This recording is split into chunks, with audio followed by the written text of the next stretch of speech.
예, 우리 다시 한번 인사하겠습니다. 해피 이스터. 해피 이스터. 예, 오늘은 우리 신앙의 가장 밝고 복된 날입니다. 부활절입니다. 할렐루야. 우리 죄를 사하시기 위해서 예수님은 십자가에 달려 돌아가셨습니다. 그리고 무덤에 장사되셨어요. 그리고 장사된 지 사흘 만에 죽음에서 다시 살아나심으로 부활의 생명의 주체가 되신 줄 믿습니다. 만일 주님께서 무덤에서 다시 살아나지 않으셨다면 부활절은 없습니다. 우리가 기도하는 기도도요, 헛것입니다. 예배도 없습니다. 찬양도 없습니다. 우리의 삶에 소망이 없습니다. 절망과 낙심과 슬픔으로 가득할 것입니다. 그러나 예수님이 무덤에서 다시 일어나심으로 우리의 삶을 바꾸셨고 우리의 인생길을 새롭게 인도하여 주신 줄 믿습니다. 예수님은 사실대로 정말로 무덤에서 일어나신 줄 믿습니다. 주님께 영광, 다시 사신 주, 사망 권세 모두 이기시었네. 흰 옷 입은 천사 돌을 옮겼고 누우셨던 곳은 비어 있었네.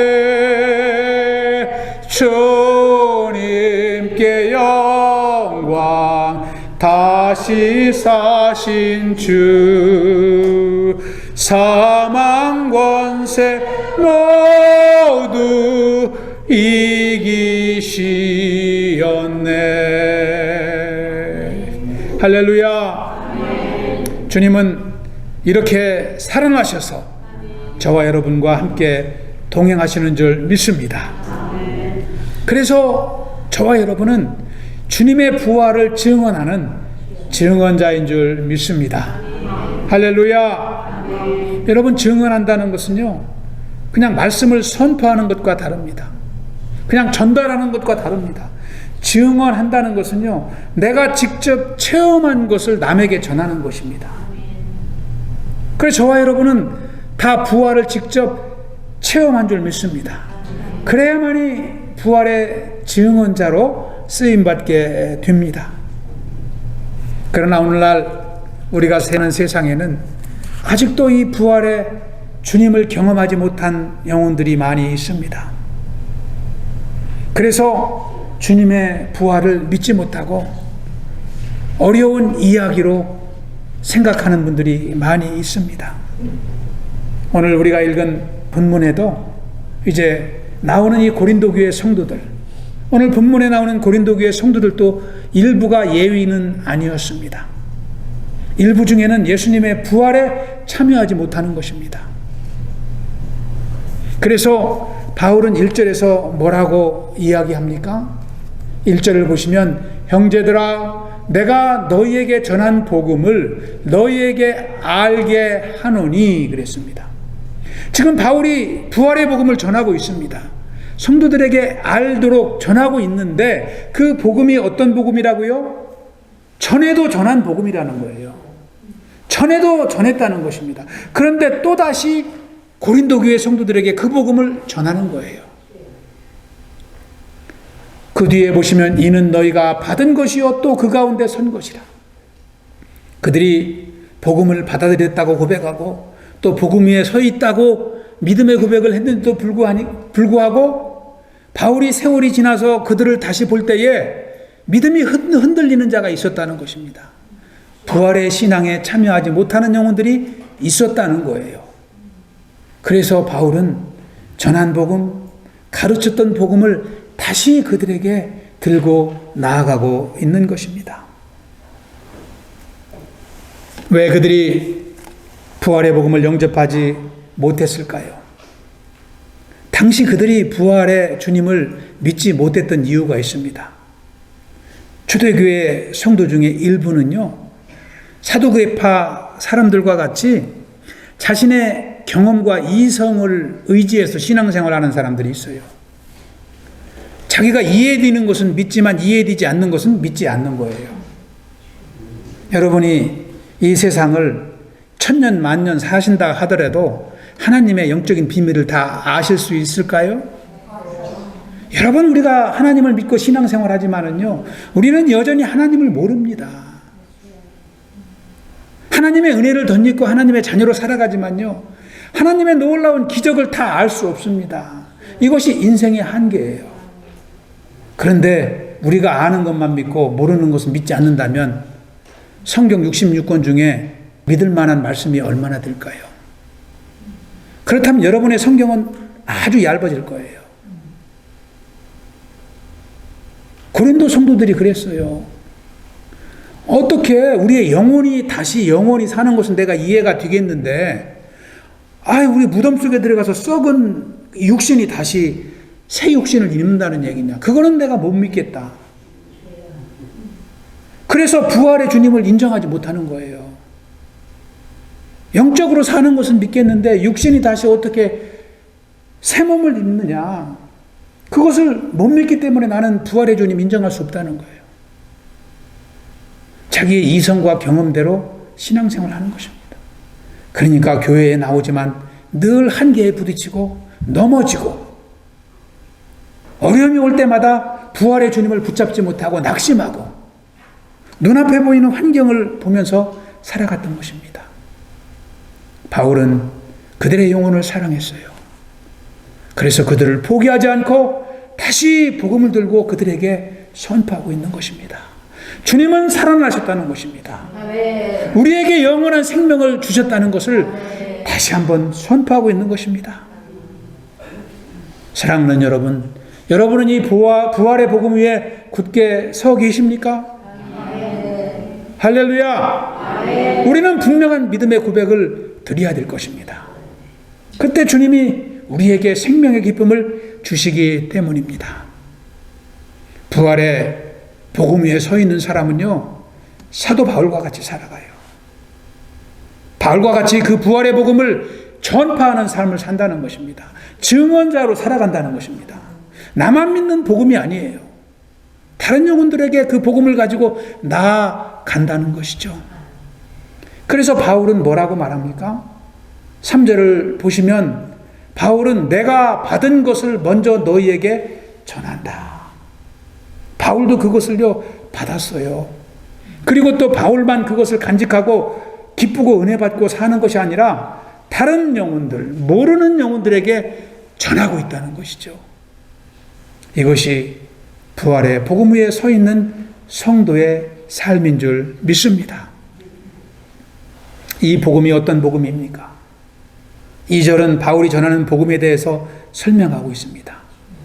2절을 보시면 이 복음이 바로 구원을 주는 복음이래요. Salvation. 영적인 생명을 주는 복음이라는 것입니다. 죄로 인해서 죽어있는 육신의 존재가 이 복음이 들어가면 영적인 새 생명으로 다시 거듭나는 것입니다. 여러분, 얼마나 놀라운 것입니까? 이 복음을 우리가 받지 않을 수가 있습니까?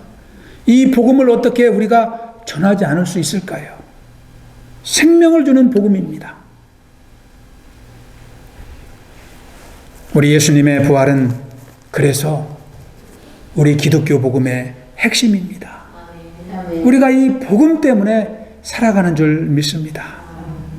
우리 고린도전서 15장 1절에서 11절까지는 왜 이 복음이 중요한 것인지, 어떻게 이 복음이 우리가 믿을 수 있도록 증명할 수 있는지에 대해서 아주 요약하고 있습니다.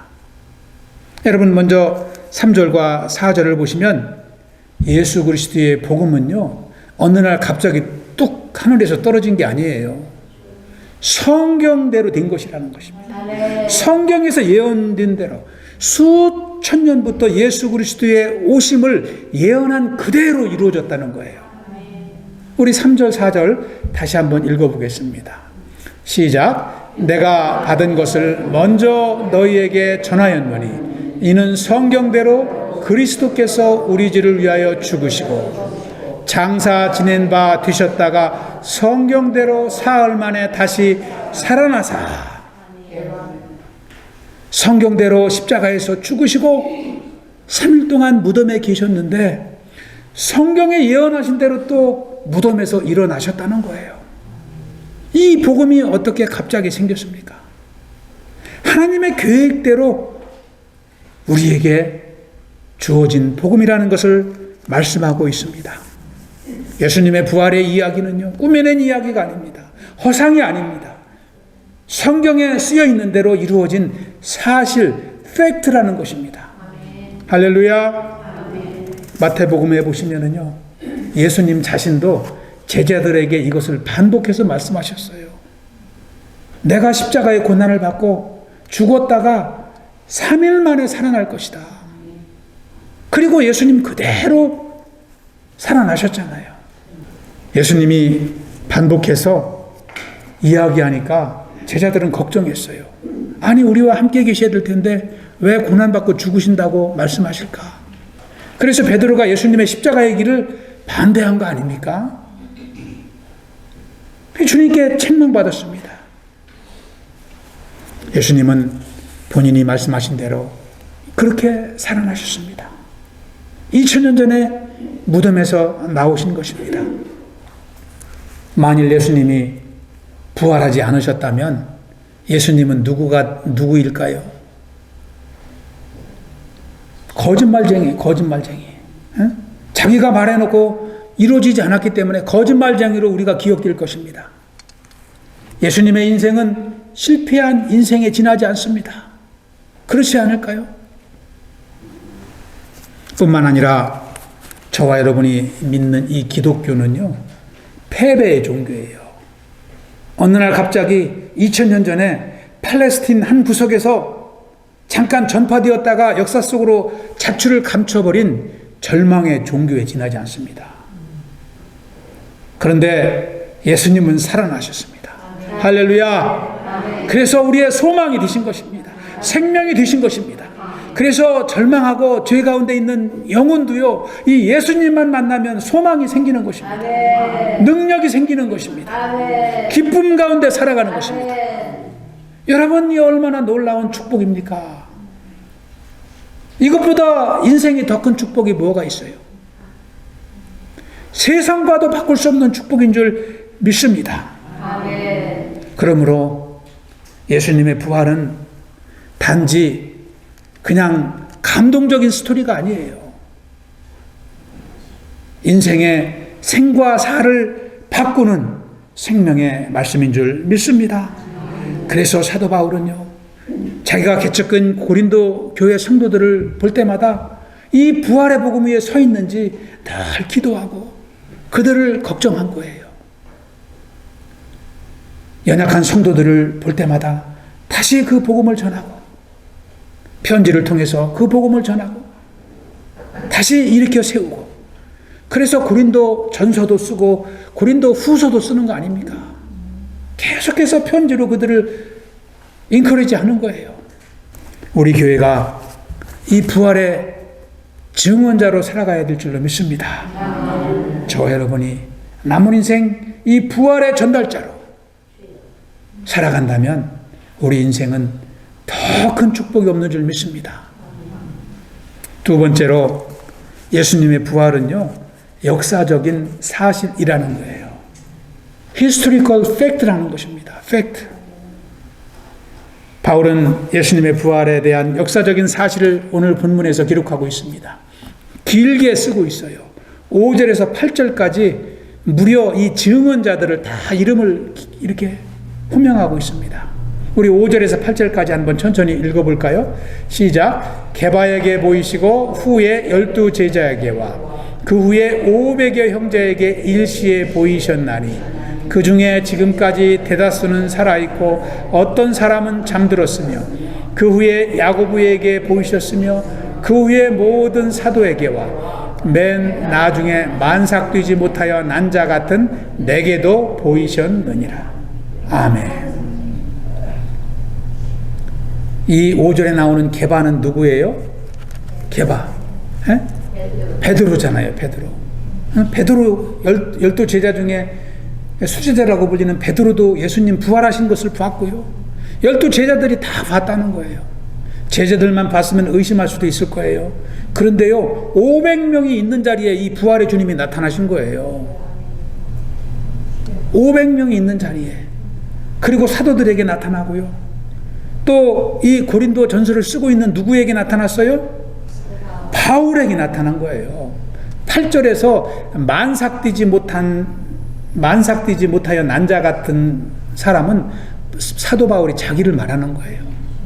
왜요? 전에 예수님을 못 살게 했거든요. 예수 믿는 자를 핍박했거든요. 교회를 핍박했거든요. 그러니까 예수님만 생각하면 나 같은 죄인이 없는 거예요. 그러니까 10달도 못 되어서 태어난 자 같이 나는 못났다 이렇게 고백하는 것입니다.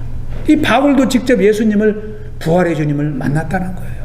그리고 이 고린도전서를 기록한 것입니다. 그러므로 예수님의 부활은요, 우리 가운데 살아있는 역사인 줄 믿습니다.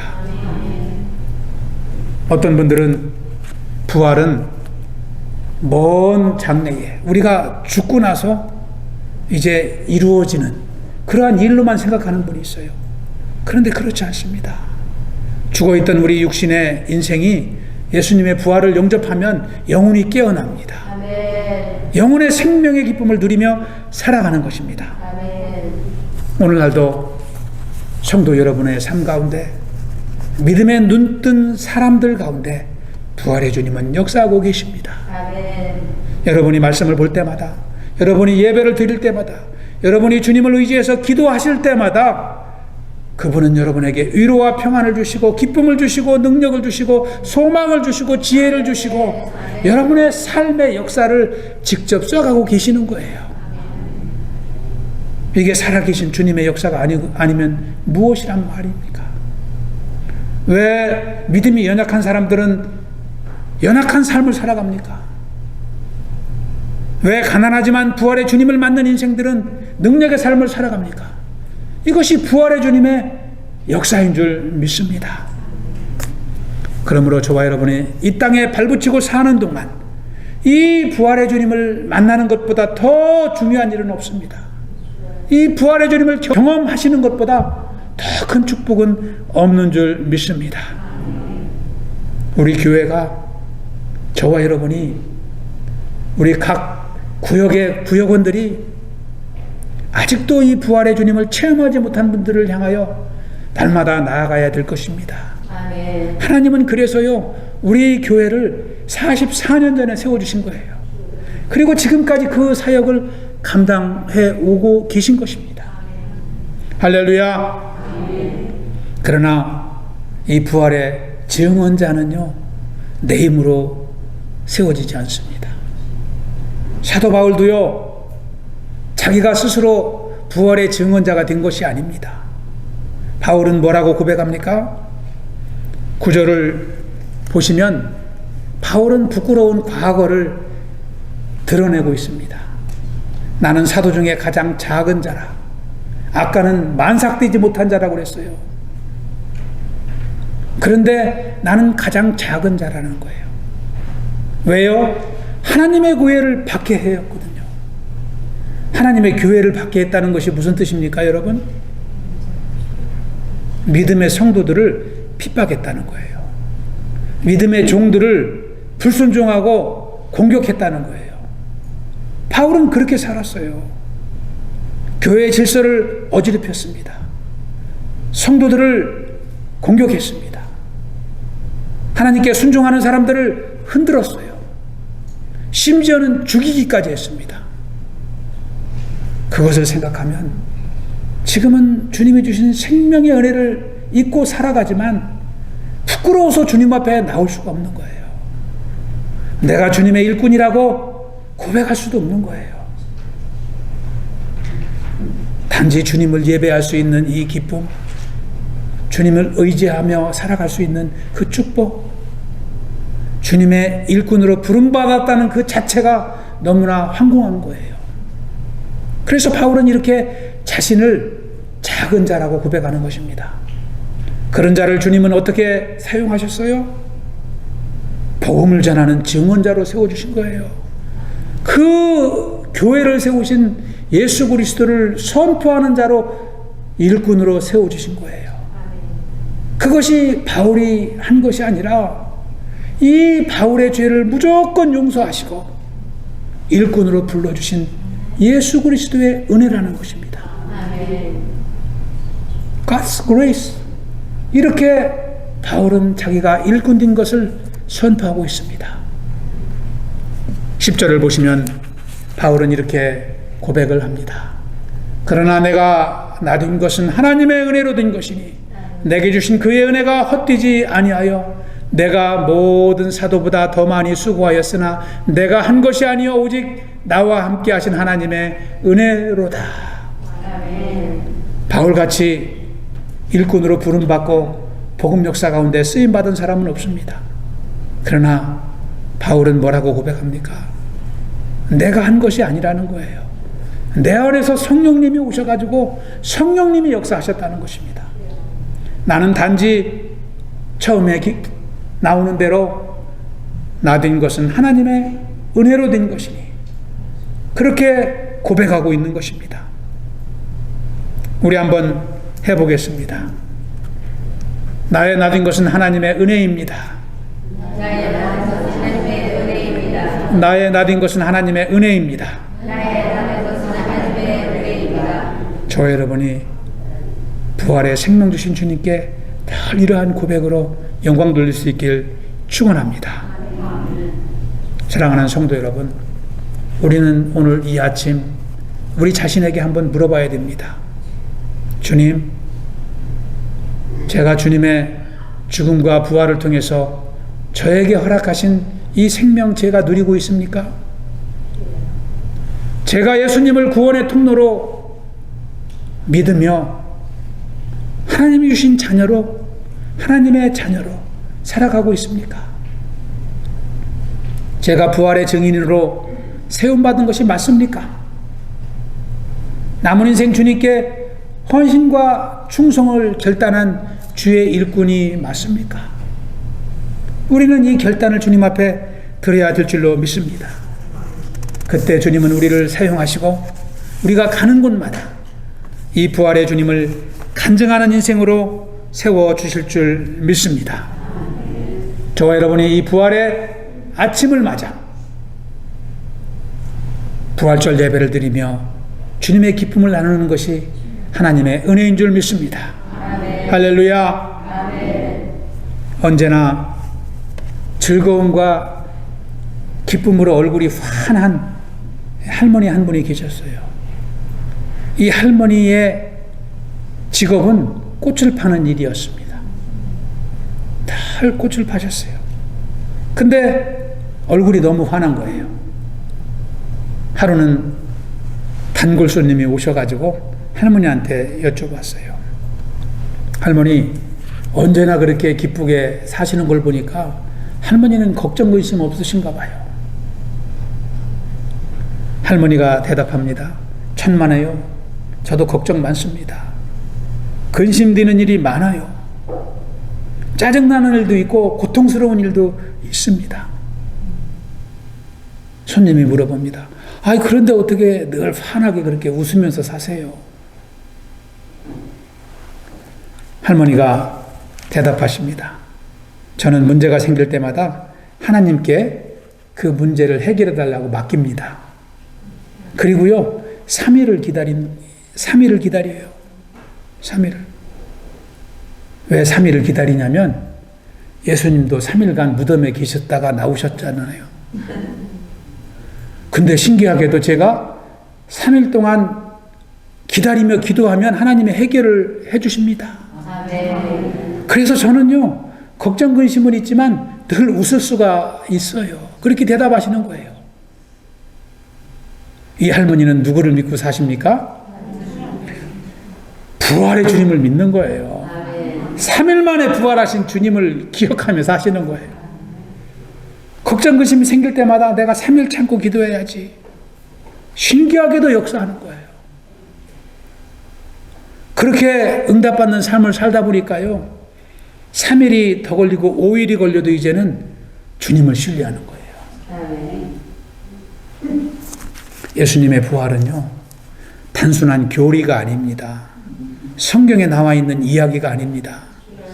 예수님의 부활은요, 이 할머니의 삶과 같이 저와 여러분의 심령 속에, 저와 여러분의 삶 속에, 우리 자녀들의 삶 속에 능력으로 역사하는 팩트인 줄 믿습니다. 아멘. 이것이 부활이에요. 아멘. 그래서 우리가 늘 이 주님의 은혜와 기쁨을 누리며 살아야 됩니다. 그냥 성경책 속에 담겨진 이야기로만 덮어두면 안 되는 거예요.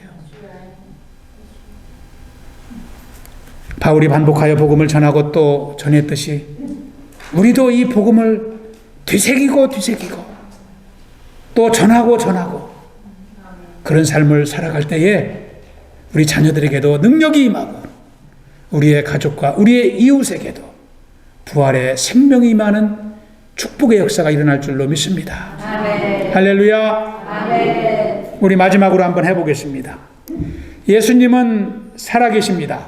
예수님은 살아계십니다. 내가 부활의 증인입니다. 내가 부활의 증인입니다. 아멘. 아멘. 기도하겠습니다. 아버지 하나님 감사합니다. 주님께서 부활절 예배를 허락하여 주시고 우리의 죄와 참 이제 허물을 용서하시고 다시 사신 주님을 예배하며 찬양케 하시니 감사를 드립니다. 아버지, 우리를 주님의 자녀로 삼아주시고 이 부활의 생명을 입은 인생으로 축복하신 주님께 모든 영광을 올려드립니다. 아버지, 이곳에 모인 주의 백성들 남은 인생 부활의 증언자로 사용하여 주시옵소서. 주님께서 세우신 이 교회가 부활의 복음을 선포하며 생명의 기쁨을 전하는 귀한 교회로 쓰임받게 하여 주시옵소서. 감사하오며 예수님 이름으로 기도하옵나이다. 아멘.